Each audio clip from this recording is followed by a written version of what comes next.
Assalamu alaikum friends. I am Asad here and today we are going to discuss The Devil's Disciple play by George burn Shaw. ये GB Shah का लिखा हुआ एक play है जिसे हम आज की वीडियो में डिस्कस करने की कोशिश करेंगे। तो चलिए हम ज़्यादा टाइम नहीं वेस्ट करते, हम अपना आज का लेक्चर स्टार्ट करते हैं। प्ले को स्टार्ट करने से पहले हम जीबी शाह की बायोग्राफी को देख लेते हैं कि जीबी शाह था कौन, उसकी बायोग्राफी क्या है। जीबी शाह जो है जॉर्ज बर्न शॉ, डबलिन के अंदर वो पैदा हुए 1856 के अंदर। वो एक प्ले राइट थे, फोनेटिशियन थे और वो म्यूज़िशियन थे। म्यूज़िक उनको बहुत ज़्यादा पसंद था। जीबी शाह एक लिटरेचर के अंदर उनका एक नाम है, उन्होंने बहुत ही प्ले लिखे और ये उनका फेमस प्ले था जो कि डेविल डिसाइपल के नाम से मशहूर है। जीबी शाह के फादर जो थे जॉर्ज कार शाह, वो ट्रिपलर थे, यानी कि उनको अल्कोहल बहुत ज़्यादा यूज़ करते थे। उनकी मदर का नाम ल्यूसिंडा था, वो बोहेमियन थी, फ्री स्पिरिटेड वुमेन थी, उनको भी म्यूज़िक बहुत ज़्यादा पसंद था। जीबी शाह को 1925 के अंदर नोबेल प्राइज़ मिला और 1938 के अंदर उनको एकेडमी अवार्ड मिला। अब हम इसके कुछ फ़ीचर्स डिस्कस करेंगे कि जीबी शाह के ड्रामाज़ के कुछ फ़ीचर्स हैं। इनके ड्रामाज़ के अंदर रियलिज़म, नेचुरलिज़म, रोडोमोंडेट, शावियन प्ले ये आप मिलते हैं। रोडोमोंडेट जो है वो होती है एग्जेजरेशन, ड्रामा को बहुत ही ज़्यादा एग्जेजरेट कर देना, एक ही इवेंट को बार बार दोहराई जाना, इसको हम कहते हैं एग्जेजरेशन, यानी कि रोडोमोंडेट।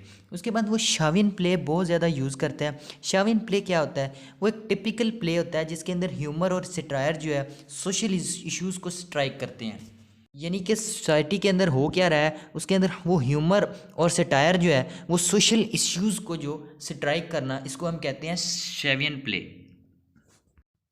Major Barbara and arms and the man, ये जीबी शाह के मशहूर जो प्लेज हैं, वो अपने प्लेज के अंदर पैराडॉक्स यूज़ करता है, आइकॉनोक्लस यूज़ करता है, यानी कि स्केप्टिसिज्म उसके प्लेज का ये मेजर फीचर है। उसके बाद इस प्ले की सेटिंग देखते हैं कि ये प्ले कहाँ पे सेट हुआ। इसकी सेटिंग जो थी वो न्यू हैम्पशायर यानी कि वेस्ट ब्रिज एक इलाका है, वहाँ पे इसकी सेटिंग है 1777 के अंदर। तो ये थे बेसिकली कुछ मेन पॉइंट्स इस ड्रामा के, जीबी शाह के करेक्टरिस्टिक्स, उसके फीचर्स और ड्रामा के बारे में इसका इंट्रोडक्शन। तो चलिए हम स्टार्ट करते हैं ड्रामा के करेक्टर्स, उसकी समरी के बारे में। तो बेसिकली ये जो ड्रामा है अमेरिका की जंग आज़ादी और अंग्रेज़ों के दरमियान जो वार थी उसके मुतल्लिक है। अंग्रेज़ों ने काफ़ी मकामात पर सक्सेस हासिल की थी, लेकिन अब उन्हें कोई भी कामयाबी हासिल नहीं हो रही थी। एंड पे जो दो करैक्टर हैं, जनरल बरगानी एंड मेजर स्विंडन, ये जो दो लोग थे ये लोगों को फांसियाँ दे रहे थे ताकि अमेरिकाओं की जो फ्रीडम है ना, अमेरिकी अवाम की जो फ्रीडम का जज्बा है वो ख़त्म हो जाए, ठीक है, और वो खौफ में बदल जाए। इस वजह से ये उनको फांसियाँ दे रहे थे। चलिए अब हम करैक्टर्स के ज़रिए इस ड्रामा की समरी को डिस्कस करते हैं। मिसिस डजन जो हैं ये एक इम्पॉर्टेंट करैक्टर है इस ड्रामा का। ये रिलीजियस वुमेन है, ठीक है, और वो अपनी सोसाइटी के अंदर एक बहुत ही नेक खतून समझी जाती है और रिलीजन पे वो कोई कंप्रोमाइज़ नहीं करती। और दूसरे नंबर पे जो करैक्टर है रिचर्ड डजन और डिक डजन, ये दोनों नाम इसी के हैं। रिच डजन भी इसको कहते हैं और डिक डजन भी इसका नाम है। ये अनकन्वेंशनल थॉट का मालिक होता है, ठीक है, और वो ट्रेडिशन को फॉलो ही नहीं करता, ट्रेडिशनल रिलीजन को फॉलो ही नहीं करता, और इसी वजह से जो मिसिस डजन है उसको घर से निकाल देती है। और याद रहे कि रिचर्ड डजन जो है या डिक डजन है ये मिसिस डजन का एक बड़ा लड़का होता है, और इन्हीं के घर में ऐसी जो कि मिसिस डजन के देवर की औलाद थी, लेकिन मिसिस डजन जो है इसे नाजायज़ औलाद समझती थी कि ये अपने इस देवर की नाजायज़ औलाद है, और वो उस बेचारी लड़की को हमेशा तंग करती रहती है कि तुम ऐसी हो, तुम वैसी हो, तुम अपने बाप की नाजायज़ औलाद हो, उसे तरह तरह की बातें सुनाती रहती है। उसके बाद एक इम्पॉर्टेंट कैरेक्टर है टिमोथी डजन। टिमोथी डजन जो है मिसिस डजन का हस्बैंड होता है और ये पीटर डजन का भाई होता है। पीटर डजन को अंग्रेज़ों ने स्प्रिंग टाउन के मुकाम पे फांसी देनी थी, ठीक है, क्योंकि वो रिबेल हो गया था और अब उसे फांसी लाजमी देनी थी। और टिमोथी डजन जो है वो ये चाहता था कि वो अपना आखिरी टाइम जो है अपने भाई के साथ गुजारे, क्योंकि उसे तो फांसी दी जानी थी और उसकी ख्वाहिश भी ये थी कि वो अपना लास्ट टाइम जो है अपने भाई के साथ गुजारे। तो इतनी ही देर में उसका एक छोटा लड़का होता है टिमोथी डजन का, क्रिस्टी उसका नाम होता है। ये कौन है? क्रिस्टी नाम है, जो कि टिमोथी डजन का बेटा होता है। वो ये आके एंथनी एंडरसन, एक और करेक्टर है, इसको एक ख़बर देता है कि उसके बाप को बुखार है, टिमोथी डजन को, और वो मर गया है। और जब ये बात मिसेस डजन को पता चलती है तो वो अपने शोहर को बुरा भला कहना शुरू कर देती है, लोगों के सामने उसको ज़लील ख्वार कर देती है, कि उसको गालियाँ देना शुरू कर देती है और ये कहती है कि मैं ये ना कहती थी कि तुम अपने भाई की तरफ जाओ और इसी की वजह से तुम मर गए हो, और वो भी बेकिरदार था, तुम भी बेकिरदार हो, और उसी की वजह से तुम्हारी डेथ हो गई है। यानी कि उसको तरह तरह की इसने गालियाँ देना स्टार्ट कर दी। उसके बाद जो एंथनी एंडरसन है वो मिसिस डजन के पास जाता है अफसोस करने के लिए, क्योंकि उसका हस्बैंड जो मर गया था इसी वजह से वो उसके पास अफसोस करने के लिए जाता है। और जब वो वहाँ जाता है तो मिसिस डजन जो होती हैं वो बहुत ही अफसरदा हालत में होती हैं और ख़ुद को यानी कि रो धो के उसने बुरा हाल किया होता है अपना, और उसको जाके ये कहता है कि जब टिमोथी डजन जो है वो मरने वाला था तो उसका जो अपने बेटे के साथ बिहेवियर था वो चेंज हो गया था और वो उससे बहुत ज़्यादा प्यार करने लग गया था, और उसने अपनी जो सारी जायदाद है वो रिचर्ड के नाम कर दिया, क्योंकि वो पहले जायदाद जो थी वो मिसिस डजन के नाम होनी थी, लेकिन अब सारी जायदाद का मालिक रिचर्ड डजन जो है वो बन गया। और जब ये बात मिसिस डजन को पता चलती है कि सारी जायदाद तो रिचर्ड के नाम हो गई है, वो फिर एंथनी एंडरसन को भी बुरा भला कहना शुरू कर देती है, और मिसिस डजन जो हैं वो फिर से अपने मरे हुए शोहर टिमोथी डजन को भी बुरा भला कहना शुरू कर देती है। और उसके बाद एक और करेक्टर की एंट्रेंस होती है, लायर हॉकिंस।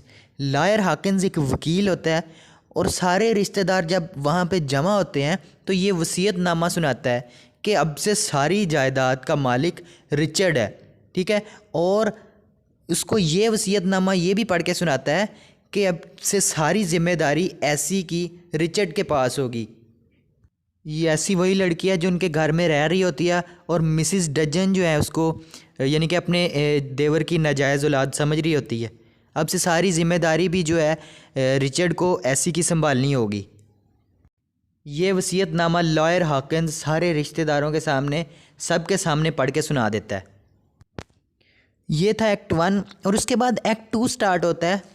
एक्ट 2 के अंदर जो अंग्रेज़ फ़ौज है वो शहर में दाखिल होने वाली थी, लेकिन एंथनी एंडरसन का ख्याल ये था कि इस दफ़ा जो फांसी है रिचर्ड को दी जाएगी। और एंथनी एंडरसन जो है रिचर्ड को ये बताने उसके घर चला जाता है कि मेरे ख्याल से अब फांसी तुम्हें दी जाएगी, क्योंकि पहले जो फांसी दी गई है वो पीटर डजन को दी गई थी, लेकिन अब तुम्हारा नंबर है, अब तुम्हारी बारी है। और ये बात उसको उसके घर बताने चले जाता है। जब एंथनी एंडरसन रिचर्ड के घर जाता है और वो रिचर्ड जो है घर पे मौजूद नहीं होता, तो इतनी देर में रिचर्ड खुद एंडरसन के घर वापस आ जाता है उसको ये बताने कि आपको ख़तरा है। उसके बाद यहाँ पे हम एक और करैक्टर देखते हैं, जूडिथ। जूडिथ जो है एंथनी एंडरसन की वाइफ होती हैं, एंथनी एंडरसन की वाइफ। जब ये रिचर्ड जो है एंथनी एंडरसन के घर आता है तो एंथनी एंडरसन घर पे नहीं होता और वो वहाँ पे जूडिथ को देख लेता है जो कि एंथनी एंडरसन की वाइफ है। और जूडिथ को ये बात बहुत बुरी लगती है कि वो उसके घर पे आ गया है, लेकिन वो बाद में ये जाने देती है कि वो उसका हस्बैंड जो है रिचर्ड की काफ़ी इज़्ज़त करता है, उसको बड़े प्यार से बुलाता है और उनकी काफ़ी दोस्ती है। और इतनी देर में एंथनी एंडरसन भी वहाँ पे आ जाता है। और जब एंथनी एंडरसन वहाँ पे आता है तो रिचर्ड उसे कहता है कि तुम्हारी जान को बहुत ही ख़तरा है और तुम्हें फांसी होने वाली है, ठीक है। और एंथनी एंडरसन उसको ये भी बता देता है कि आपकी जान को भी ख़तरा हो सकता है। और रिचर्ड और एंडरसन आपस में ये बातें करने लग जाते हैं कि तुम्हारी जान को ख़तरा है, और वो उसको ये कहता है कि तुम्हारी जान को ख़तरा है। और जब वो ये बातें कर ही रहे होते हैं कि इतनी देर में क्रिस्टी आ जाता है। क्रिस्टी आके ये कहता है कि जो मिसिस डजन है वो जायदाद के गम में बीमार पड़ गई हैं और उनकी तबीयत जो है वो बहुत ज़्यादा ख़राब हो गई है, और कुछ ही लम्हात के बाद उसकी डेथ हो जाती है मिसिस डजन की। और एंथनी एंडरसन वहाँ से मिसिस डजन की तरफ चला जाता है और ये कह के जाता है कि रिचर्ड तुम जूडिथ के पास रहो, और वहाँ पे अकेले होते हैं जूडिथ और रिचर्ड। और इतनी ही देर में वहाँ पे अंग्रेज़ सिपाही आ जाते हैं। और जब एंडरसन के घर अंग्रेज़ सिपाही आते हैं तो वो रिचर्ड को एंडरसन समझ के गिरफ़्तार कर लेते हैं। और जूडिथ जो है वो यहाँ पे ये देख रही होती है, ये सब देख रही होती है कि अंग्रेज़ सिपाहियों ने रिचर्ड को एंथनी एंडरसन समझ के गिरफ़्तार कर लिया है। और वहाँ पे वो ये आइडेंटिटी रिवील भी करना चाहती है, सिपाहियों को ये बता देना चाहती है कि ये एंथनी एंडरसन नहीं है बल्कि ये रिचर्ड है। लेकिन वो रिचर्ड जो है वो उसको इशारे से मना कर देता है कि तुम कुछ ना बोलो। और वो वहाँ पे जूडिथ जो है वो वहाँ पे खामोश हो जाती है और वो ये रिचर्ड को पकड़ के ले जाते हैं। और जब एंथनी एंडरसन घर पे आता है तो जूडिथ उसको सब कुछ बता देती है कि वो रिचर्ड को एंथनी एंडरसन समझ के गिरफ़्तार करके ले गए हैं। जब जूडिथ उसको ये बताती है एंथनी एंडरसन को, तो एंथनी एंडरसन बहुत परेशान हो जाता है कि वो उसको कैसे ले जा सकते हैं, वो तो एक सुलह पसंद इंसान है और उसको कैसे पकड़ के ले जा सकते हैं। ये बात उसको बहुत ही परेशान कर देती है। और उसके बाद एंथनी एंडरसन जो है वो कुछ असला पिस्तौल वगैरह लेके घर से बाहर निकल जाता है। और जूडिथ ये समझती है कि एंडरसन जो है अपनी जान बचाने के लिए मुझको अकेला छोड़ के निकल गया घर से। और जूडिथ भी इसकी ये हरकत देखकर बहुत परेशान हो जाती है कि ये क्यों ऐसा कर रहा है। उसके बाद नया एक्ट स्टार्ट होता है। उसके अंदर जूडिथ जो है रिचर्ड को मिलने जेल चली जाती है, क्योंकि इसके थोड़ी देर बाद तो रिचर्ड को फांसी दी जानी थी। और वो वहाँ पे उसको मिलने जाती है और उसको ये कहती है कि तुम अपनी आइडेंटिटी रिवील कर दो और अंग्रेज़ सिपाहियों को ये बता दो कि मैं एंथनी एंडरसन नहीं हूँ बल्कि मैं तो रिचर्ड हूँ। और साथ ही साथ वो अपने हस्बैंड की नफ़रत का इजहार भी करती है कि वो उसने अच्छा नहीं किया, मुझे छोड़ के कहीं और निकल गया अपनी जान बचाने के लिए। लेकिन तुम अब ऐसा ना करो, तुम फांसी ना लो और तुम अपनी आइडेंटिटी रिवील कर दो। और ये बातें हो रही होती हैं उनके दरमियान। अचानक जूडिथ ये कहती है कि क्या तुम ये मेरे लिए तो नहीं कर रहे। और उसके बाद जूडिथ जो है उससे मोहब्बत का इजहार भी कर देती है। लेकिन रिचर्ड कहता है कि ये सब मैं अपने लिए नहीं कर रहा। और उसके बाद अदालत का टाइम स्टार्ट हो जाता है, अदालत लग जाती है। और इस अदालत में मेजर स्विंडन और जनरल बरगानी भी होते हैं। और रिचर्ड और मेजर स्विंडन के दरमियान काफ़ी ज़्यादा बातें होती हैं और कुछ बातों पे तो इनके दरमियान इख्तलाफात भी होते हैं। तरह तरह की बातें होती हैं इन दोनों के दरमियान। और जो जनरल बरगानी है वो रिचर्ड के इंटेलेक्चुअल लेवल पे उसकी बातों से, उसके अंदाज से बहुत मुतासिर होता है। और उसके बाद रिचर्ड को फांसी की सज़ा सुनाई जाती है।